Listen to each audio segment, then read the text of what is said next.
Well, welcome to the Leadership Lounge. It's great to have you join us. We're looking today again at the topic of Everyday Alchemy. It's the third of our series looking at what it is to be an everyday alchemist. I'm joined again by Anna Hennell James, who's going to turn the tables on me and interview me around this topic. And today we're going to be looking at the first part of when we review after a situation. We're going to be looking at how we revisit it and review it to understand it a bit more clearly. So over to you, Anna. Thanks, Colin. And just before we move into that revisiting and review, for people who might be listening for the first time, Colin, can you give us a summary about what Everyday Alchemy is? Yeah, so Everyday Alchemy is about how we can learn to thrive as human beings rather than seeing moments as pass-fail moments. So the principle of Everyday Alchemy is to, in the moment, to make the best of it that you can with all that you have, by rather than reacting, by pausing, reflecting and responding, which is what we looked at in the last video.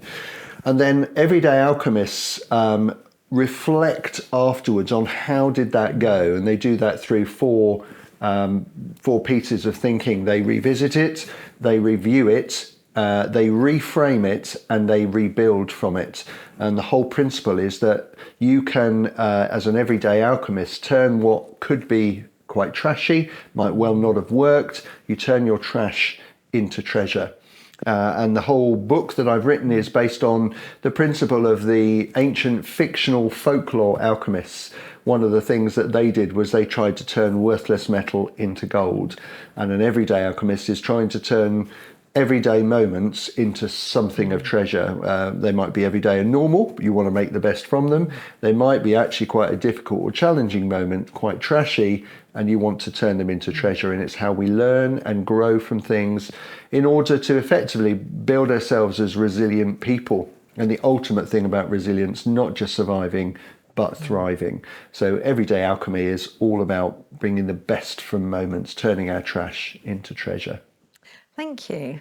So we're going to be looking at how we grow from situations, even ones that we might feel are really, not good. And one of the words you use is, ploppy situations. Yeah, ploppy situations. So why is it important for us to revisit situations in order to be able to... Yeah, I mean, you might say, yes, why on earth would you want to go back to something that hasn't gone particularly well? And it sits right at the core principle of Everyday Alchemy, which is to not see moments as one-off moments, as pass-fail, but to see them as an ongoing process. We mentioned in previous podcasts, a bit like an artist.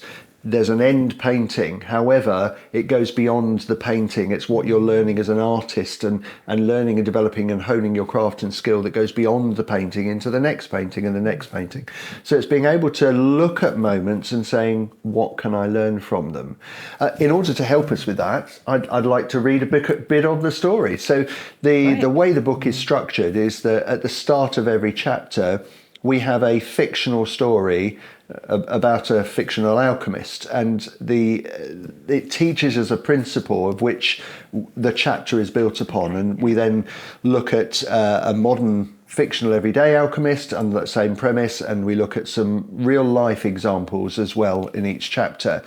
So I'd like to look at and read you the first part of this particular chapter, chapter 7 on revisiting. And revisiting is about going back to the event. And so are you sitting comfortably? I am. I'll tell you.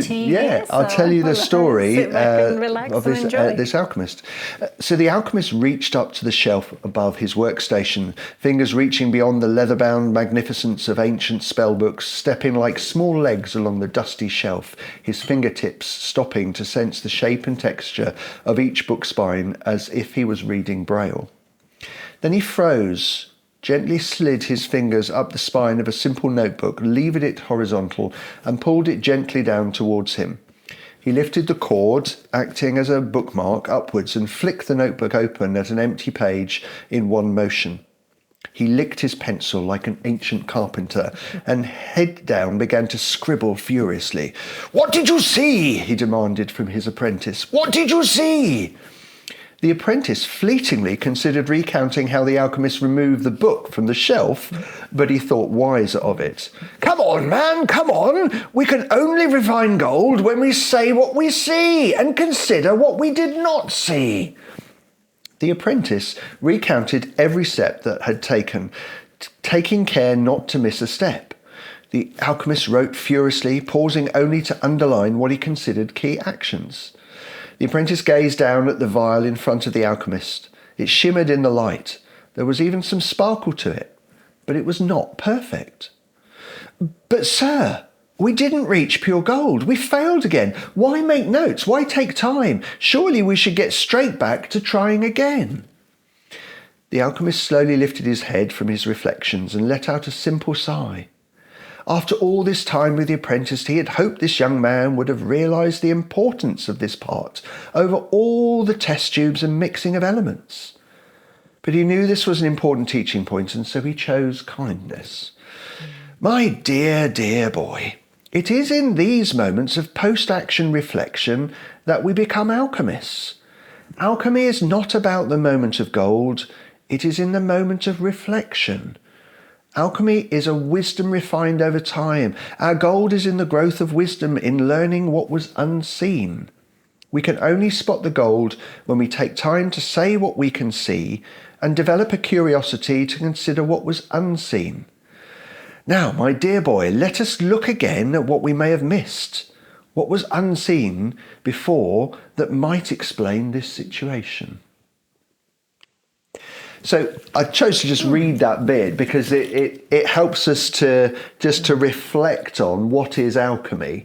And alchemy is about being able to go back and reflect on what was unseen at the time, which is why with Everyday Alchemy, we go back and revisit the moment and say, okay, let's go back and revisit and let's think about what is it that's seen or unseen? What did we actually do, but what is unseen as part of that process? And so it allows us to not view that moment we've had as just a moment. It's part of the process. And if we only see a moment as short term, then it becomes high stake, win or lose. But if we see that moment as something to revisit and to learn from, and just as we heard in the story, the alchemist hadn't made the gold at that point. It wasn't perfect. But that's okay, because in order for us to head towards, now is anything ever perfect as a everyday person, but to head towards that, we need to learn from what went well, but what didn't go quite so well in that moment as part of that process. That's what I enjoyed listening to that. Thank you. Good. And there's each chapter starts with a little bit of that, and we follow the alchemist through and in that learning as well to help us with our everyday alchemy. And within the book, Colin, you explain 4 steps to reviewing an event, to learn from it, to find the gold. And I noticed actually in the way they're written, so we have revisit, review, reframe, rebuild. I take it that's a deliberate. Yeah, it's deliberate because we are going back again. So we often use the word review. Oh, we'll have a review. Yeah. Well, actually what you're doing is you're reviewing it. You're viewing it again afresh. We're going back to it. We are revisiting, reframing, re-understanding. That's effectively what we're doing. We're revisiting it, reviewing it, having a fresh view. We'll look in the next video around reframing and rebuilding from it, re-understanding it differently. But the first stages are to visit it again, visit it afresh, look with fresh eyes. When we're in the moment, we quite often can't see things because we're in it. But by just almost going back and replaying the movie and looking at it afresh. So that review is quite deliberate. And when we're seeing it. Yeah.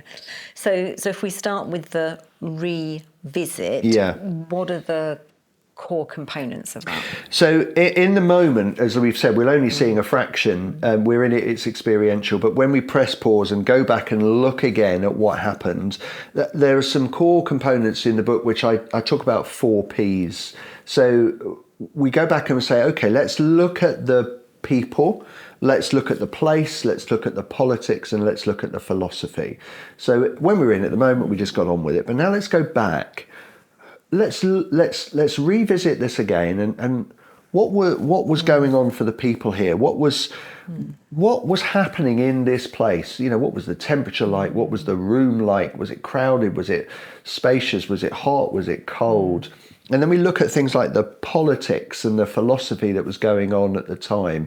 So in that organisation at the time, what was going on, and what just happened, just before this moment? What was going on for people in that moment? You see, it's so easy when we're in the moment to blame ourselves or to blame somebody else. Somebody else, yeah. So I talk in these chapters around some Latin words around ego, and around eos and omnia, ego being I, eos being them. It's so easy in the moment to go, oh, it was all about me, I did everything wrong, I made a mistake, it was all me. Or we go, it was all about them. It's all your fault. Yeah, it was all them. They were a cow, they were horrible, there was nothing I could have done about that, they were just so-and-so.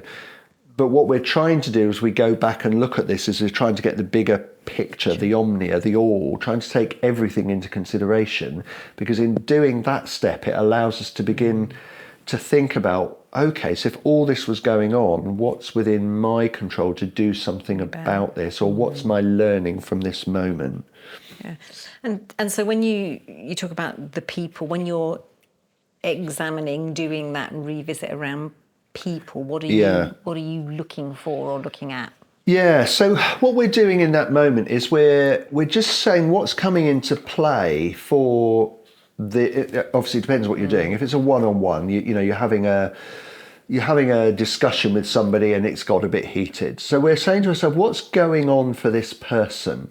There's a brilliant scene in the film Matrix where Neo and Morpheus, so Neo is the hero of the story, but Morpheus is almost this elder character that's helping Neo understand.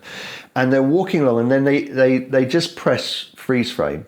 And what happens is the whole scene freezes, but Neo and Morpheus can sort of move around and walk and look and see. And Morpheus is explaining things about, oh look, you think it's this person, but actually they are the Matrix, and he goes into it. Anyway, that scene, it's to almost to be able to go, right, if I was to press pause now, and now let's just have a look. Let's have a look at this person that I was interacting with. What do I know about this person? What's going on for them that I know at the moment? What could have been coming into play in that meeting? And so we're thinking about that person in the moment, in the meeting, but we're thinking about what we know has led up to that meeting. So almost if we were to take this Matrix style, we're freezing it, but then we're also almost, if you were the movie maker, you'd have that rewind bit where you would then track that person back. Yeah. So what do we know has been going on for that person in the last couple of months? What's happened to that person this week? What things have they been dealing with? What do we know about them at home, at work? What do we know about their pressures? And so we're saying, what do I know about this person that may be coming in to play? Not because we're then going to go, see, it's all their fault, they're grumpy, because it's not about, if we then start to just blame them, we get no learning from it, we get no growth from it. We're not an everyday alchemist. What we're trying to do is, what was coming into play for them? We might then start to think about what was coming into play for me in that moment as well. What do I know was leading up to that moment for me as part of that process? If this was a bigger issue, it wasn't just a one-on-one, maybe there's a group of people, what I know was going on for each person coming into play in that moment. And it helps me understand what their reaction might have been and what might have fueled that reaction as part of that process. So that's what we're looking at when we're looking at the people part. We're looking at what's coming into play for them as part of that process.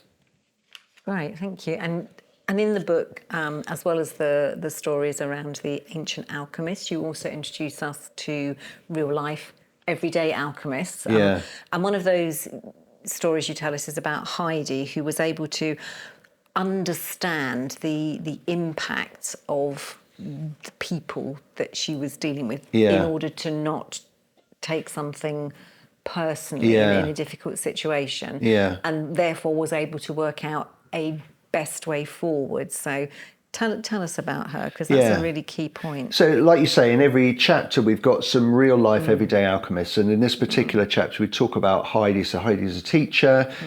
She's a really lovely, wonderful, reflective person.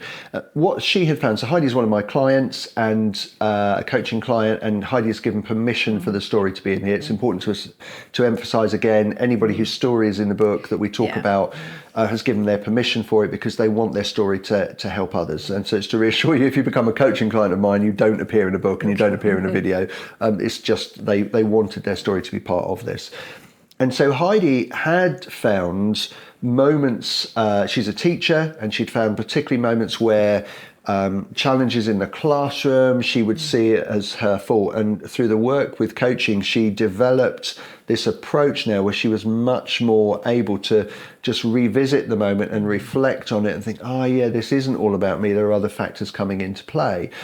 So in the book, we recount a story where Heidi had, in her class, she teaches reception-age children, so they're kind of 4 or 5-year-olds, and she'd had a child join their class who had found behaviour particularly challenging, and he was having one of his moments, and so she felt it was appropriate that she needed to remove the other children from the class, and so she thought, what I'll do is I'll remove the children from the class and take them to the class next door.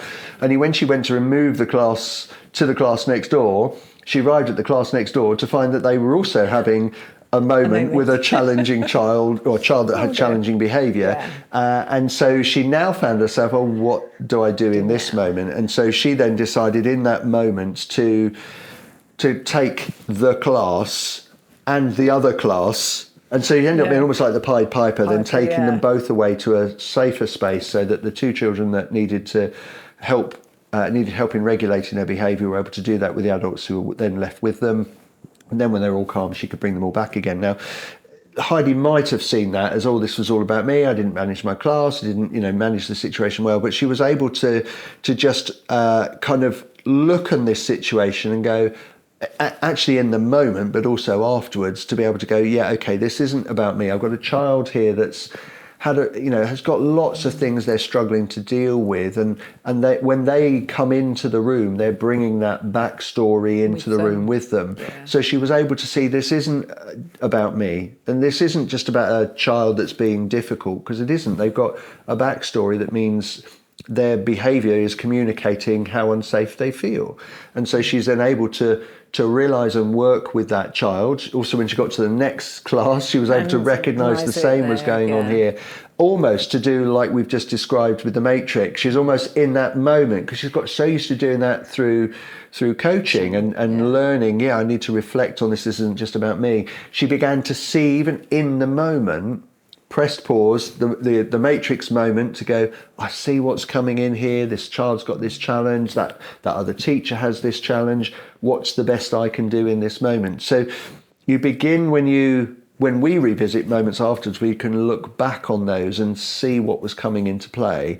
Heidi had started to do that so much that she now instinctively can do that in the moment. As part of that process. So Heidi is lovely and gives us a really good example of how she reviews and reflects that, and also has done it so often now she even does it in the moment. That's brilliant. That's a really sort of like clear crystallization of that process, isn't it? And Colin, you also talked about one of the elements being place when we are revisiting. So do we do the same freeze frame when we're looking at place? Yeah, almost. So as we look back on, so we've had this moment, let's look back on it, press pause again, and just almost you get yourself in this imaginary drone and just have a look round. And we're kind of saying, okay, what was the room like? Where this interaction happened, what was the room like? What was the temperature like? How crowded was it? How public was it? I tell the story in the book of a fictional everyday alchemist called Belinda. So Belinda meets with her coach and she reviews what's going on. She has the particular challenge she brings to explore with her coach is she is working with a colleague called Richmond, and Richmond seems to behave in a certain way, and she blames herself that maybe she's not handling Richmond in the right way. Anyway, what she does as one of these is she presses pause. She goes back and looks at the meeting room where she had a meeting with him where he reacted. And she had chosen this meeting room because she felt it was a private meeting. But as she looked back on it, she realised that some of the blinds were broken on this internal meeting room. So some of the colleagues could see in, and Richmond could see that the colleagues could see in. What she hadn't realised as well is, of course, as she came in with Richmond, came through the office past everybody. So everybody has seen. So everyone has seen Richmond come into the room, and therefore the room had a factor in some of Richmond's response, because Richmond felt this was more public and therefore felt he had to sort of prove himself in his interaction. So it's a fictional story, but illustrates the point by looking back, as she looked back with her coach on the place. Oh yeah, actually, the room where I held it had a contribution towards the situation. And to what then played out. Yeah. Now, it wasn't all about the room. It wasn't all about Richmond. It wasn't all about Belinda. But what you're doing by starting to look at the people and the place is you're starting to look at the omnia, the all, rather than just look at yourself and blame yourself, or rather than just look at the other person and blame the other person. You're starting to say, how did the place have a contribution towards what may have happened as part of that process? And by revisiting it, we're looking afresh. We're taking that drone view. We're taking the objective view rather than when we were stuck in it in the moment. Because again, what we're trying to learn from this is, if this replays again, if I have to have a difficult conversation with someone like Richmond, what will I change as a result of this? To try and get a better outcome. And where we hold the meeting, the place we hold it in, is within our control. Yeah. So that's why re-looking at the place helps us to do that place. And it's looking at the whole environment as well. So let me give you another example. Literally yesterday I was running some training, and in the training of one of these activities, we had the giant catapult with these bean bags, and they had to fire these bean bags into this big bin. And I noticed that one group was just waiting and waiting. And I said, why are you waiting? Why are you not firing your beanbag? And they said, we've just noted that the wind picks up every now and again. And so we're just waiting until the wind has died down to fire our catapult. Now, that's a story, it's a metaphor of a game, but it's just recognising in that game, in order to be successful with firing the catapult, we've just got to be aware of the wind. And what we're trying to do in the place is we're just trying to say, what kind of, not quite what weather, but almost, yes, what weather, what's the temperature, what's the room size, what impact is this having? Is there any... on what's happening. On what's going on in this moment. So it's very easy for us to blame ourselves or blame somebody else. What we're trying to do by looking at the place is thinking, what other factor may have come in as part of that? So that's two of our P's covered off. The others are the politics and philosophy. So what are we trying to... What we're trying to look at there is just the culture at the time that may be affecting it. So what's the politics that's going on for you in your organisation at the moment? What's the philosophy that your organisation is running on at the moment? So actually, is it quite a healthy, open, caring, supportive environment? Or actually is there a little bit of a underlying philosophy of criticism, or, what's rumbling around at the time? So, in the case of, if I'm having like Belinda was, if Belinda was having a conversation with Richmond, what's the culture in the offices at the moment? What's the feeling that's going on for the organisation? And then we're looking at those kind of little p politics that might be going on as well. And so we're looking at locally what's happening. So for example, if your organisation is just going through some redundancies, everybody is going to be quite tense, whether they've been made redundant or not. And so if you're having conversations with they may have just spent a whole morning with some colleagues who are really upset, and then you're having a conversation. So just to take that, again, that freeze frame, that matrix freeze frame, and be going, what am I picking up that's going on in our organisation at the moment that may have had an impact with this? What's been going on, wider than just the person that may be influencing them that's happening to them? And so we're looking at that prevailing culture that may be influencing and that may have some feedback on the reaction. Now, again, we're not using that as an excuse. It's not going, oh yeah, that didn't go very well, just because everyone's grumpy because, or everyone's sad because. But you're just trying to get an understanding of the contributors so that you hold your part in balance. So you're able to go, okay, so what was going on was, we've had some redundancies. This was the culture. The room was more public than I expected. That then impacted how that person felt. So I did this and this, which was helpful, but this and this wasn't. And so what we're trying to learn from this when we are revisiting it and reviewing it afresh is to get a clear understanding of what's going on, of the whole picture, so that from that, as we then move into the next video about reframing and rebuilding from it, we know the aspects that we need to pull from it that are more accurate as part of that process. Yeah, thanks, Colin. That's really explains it well. And I think that picture of the drone and going around and looking at things really helps you to clarify in your mind that process that you are going through. Yeah. And I noticed when I was reading I have a pre-copy of your book, I recognised the name. Lemony Snicket came up. I thought, I recognise that name. That's a children's author. Yeah. Because I remember my children sort of, getting, it was a series of books and then collecting all of them. So where does Lemony Snicket come into all of this? Yeah, I used to use that phrase. So Lemony Snicket, the name of the author of a series of books called A Series of Unfortunate Events. So I use that both with my coachees, but also in the book around that sometimes we have a series of unfortunate events. Sometimes it's called a perfect storm, which I always find the most bizarre phrase because it's not perfect at all, is it? It's awful. But what it means is all the elements coming together to make it the worst possible scenario, or it's a series of events that have come together one after the other all at once that means, oh my word, this is a biggie.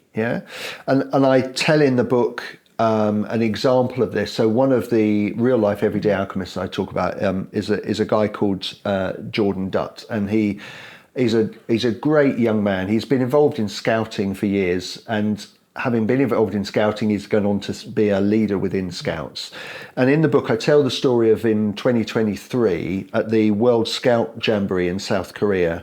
I don't know if our listeners and our watchers will remember this, but it hit the main international news because basically there were some extreme weather conditions that happened, and then there were a series of things that then meant the preparation that country had put in place actually meant it wasn't suitable for what was going on.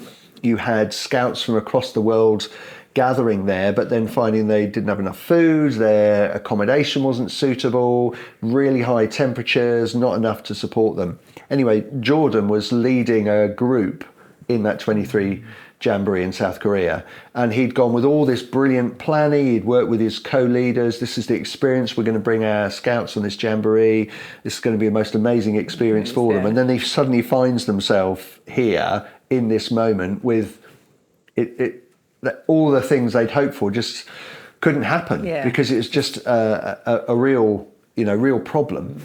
So Jordan, in the moment, Jordan appears in 2 chapters actually. One where in the moment how he makes the best of it, but then afterwards how he reviews. He goes back and he revisits this and reviews it to be able to understand. Actually, there were some things well beyond my control.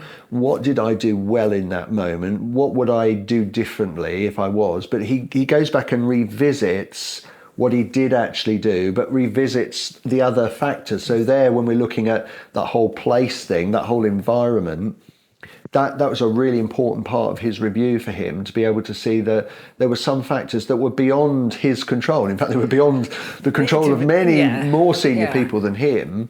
But it's enabled him to see what did he do, because he had so much passion for the scouts he was taking. He so much wanted them to have a brilliant time.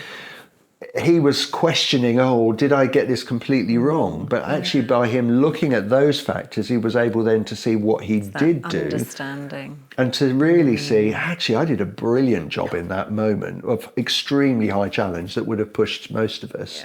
And here he was as a young man in his early 20s leading others to do that. But that reviewing of the series of unfortunate events was really important for him.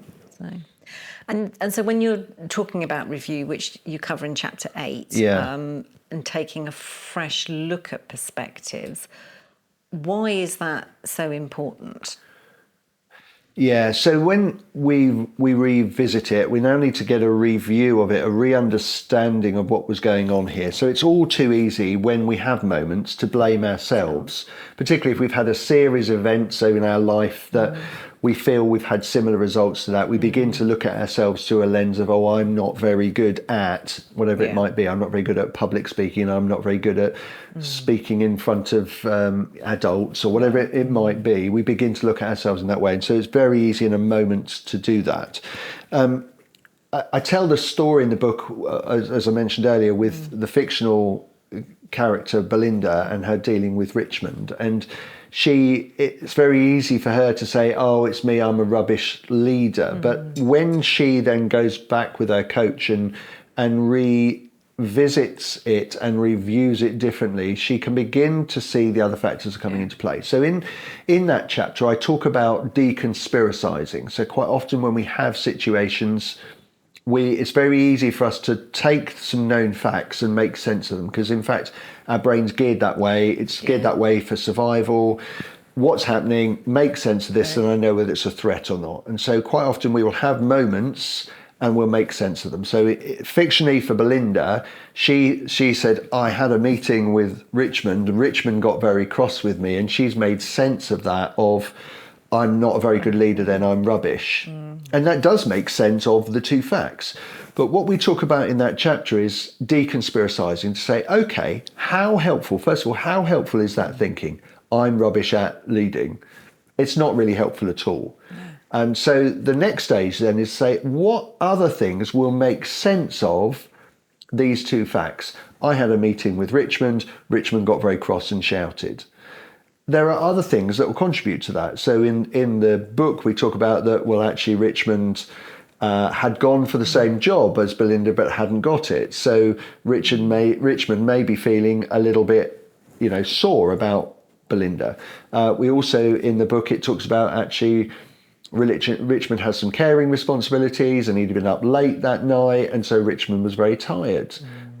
We talk about the fact that the room was more public than we thought. And so a number of these strands will also make sense of those known facts. And then you ask yourself, okay, so I know my original thinking wasn't helpful, but which of these new ways of explaining these facts are more likely? And which are more helpful? And so by then going, oh, actually, it could be a combination of those, or it could be one of those things that might explain actually what was going on here. And then that revisiting allows us to see that maybe how we held the meeting will have a contribution, but it isn't all about us. It isn't ego, it isn't all about us, neither is it all about Richmond, but there are some other factors that may come in. So we look at that deconspiracizing and re-understanding by revisiting it to be able to say, okay, let's review what happened here. Yes, that could explain what happened, but what other things might explain what happened? And actually which is more likely. And it helps us get a better view and a better balance of things before we start that next process in the next video around how we reframe and rebuild from it.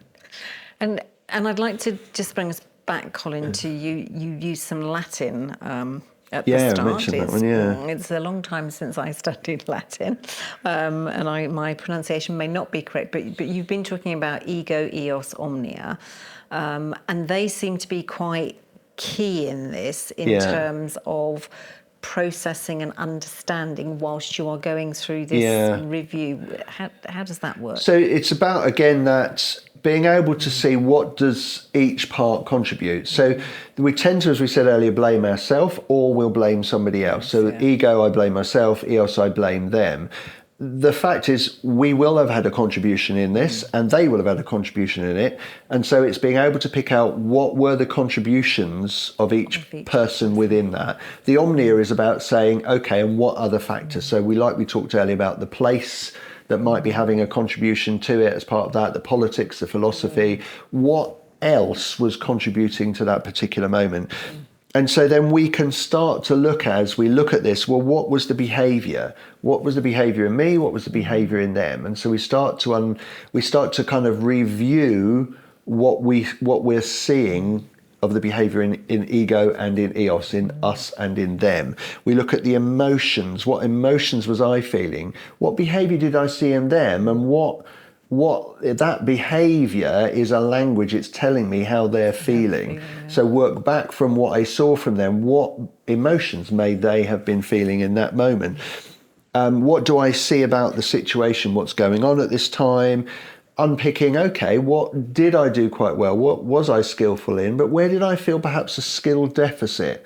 Where did I feel slightly on the back foot within that moment? So you are looking at yourself, but you're looking at the aspect that you're responsible for. You're equally looking at them and what may have been a contributor, and you're looking at the all that may have been a contributor as part of that. And in this moment, how did I prepare for it? And what went well and what didn't. So you're just beginning to unpick what was actually going on for you, what was going on for them, and what was going on for the whole picture. Ego, eos, omnia. And what we're trying to do is get the whole picture so that we can begin to work out what we're responsible for and what somebody else is responsible for. Yeah.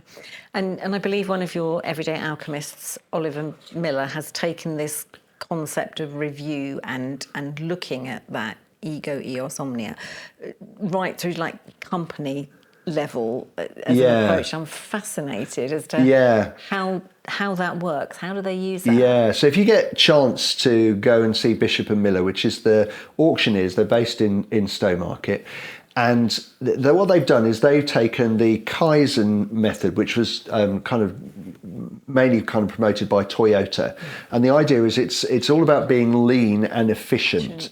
And so what they have done in their organisation is literally, as they're an auctioneer, so they deal with antiques. So as the antique arrives, and sometimes it's a small item like a vase, and sometimes it's a big item like a big chest of drawers or something. And if it's a big item, it's placed on this wheelie trolley and is moved to bay 1. And at bay 1, certain things happen. Bay 2, certain things happen. Bay 3, the photograph's taken, and it basically has a lean process so that, and it's on wheels because that means just one person can push even quite a big item, and it means it's kind of the best use of people's time, and they basically have processes that then check it between each stages. Now, what they also have, which she told me about, is they have a process where they pull the red cord. So they don't actually have a red cord, but they metaphorically pull the red cord, which means everybody stops what they're doing and they come together because someone has identified a red cord. They've identified a problem that's gone wrong. And what Oliver highlights in there, he has this brilliant phrase. He says, blame the process, not the person. So that means people feel more comfortable to explore what's gone wrong because you're not pointing the finger at somebody. Not trying to land it on someone. Yeah, you're not saying, Anna, you left that there and didn't sign it into the next bit. They're saying it hasn't been signed into the next bit. So let's unpick what caused that and what do we then do? What do we need to work together on to find an improved part of our system to make sure that happens?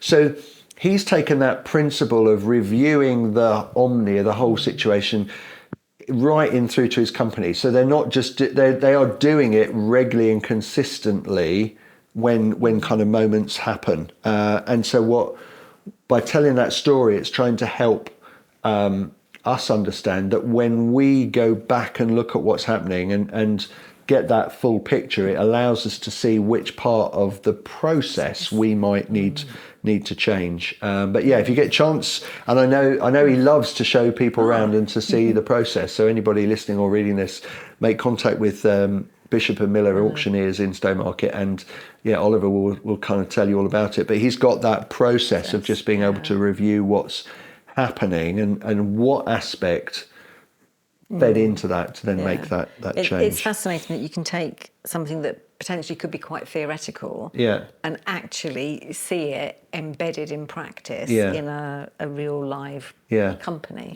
And us telling that story for them as that real life company is to help us see that principle that when we look back on things and get that whole picture, what contributed, it allows us to narrow it down to the bits we can do something about. So when we're looking at the all, we're looking at the people, we're looking at the place, we're looking at the politics that are going on. When we're reviewing our situations, it's being able to identify all the factors that were coming in but then focus on the bits that we can do something about, which is what will then come into the next video. Okay, so in coming to the end of our third podcast on Everyday Alchemy, Colin, how would you summarise this session that we've just had? Yeah, so obviously coming up to the session, when we've had a moment, we're pausing, reflecting, responding. In this session, what we're looking at is after the moment, we're looking back at the moment for learning. We're seeing ourselves, because ultimately Everyday Alchemy is about what can I turn that perhaps didn't go quite so well, was a bit trashy, how can I transform that, take it beyond the form of feeling trashy, transform it into something of treasure. And the first steps that we do for that is that we revisit it and then we review it. So when we revisit it, we're going back again, looking afresh. We're doing that matrix scene of freezing and walking amongst it to say, okay, what was going on for the people here? And that back history bit of going, the person here, what was going on for them that led up to this? What are they dealing with at home, at work? What's going on for the person? What's going on for you as the individual? So there's this weird thing of you frozen it and you're looking at yourself as well. And we're going around it in like this imaginary drone. What's going on for the people here? What's going on in this place? What's the temperature like? The physicality of the room? And then we're looking at the politics and the philosophy. What's going on in the organisation that may have had a contributing factor? By revisiting it, we can then begin to look and say, okay, so now I've got a clear picture of what was going on. Now we then do those three Latin words. When we review it, we're looking at ego, eos and omnia. What was going on for me? What was going on for them? And what was going on in the whole picture, the omnia? And then what we're also looking at is looking at the behaviour and the emotions that were going on for there. What was my character like? What was the situation like? What skills did I have? What didn't I have? And so we're just reviewing the whole picture first so that we know what's coming into play. And that's then going to help us with that next stage then of when we're going to reframe and rebuild it, because we've got a clear picture of the bits that we can pull out now and do something about for the future. So it's that first stage of really understanding the learning that could be drawn out from this so that we can build on it, to learn from it, so that it helps us thrive and grow and become better people. Great. And what will we be looking at next time? So, as we've just said, really, the next one will be about that reframing and rebuilding. It's once we've got a clear picture, what do we pull out and how do we decide what we pull out in order to learn and grow from it? And then our video after that will be the so what. What actually is the full treasure of Everyday Alchemy? Looking forward to it. Yeah. So thank you very much, listeners and viewers, for joining us in this session around Everyday Alchemy, for looking at this with us, looking at how we revisit and how we review what's going on. We look forward to you joining us for the next one as we explore reframing and rebuilding. Thank you for joining us.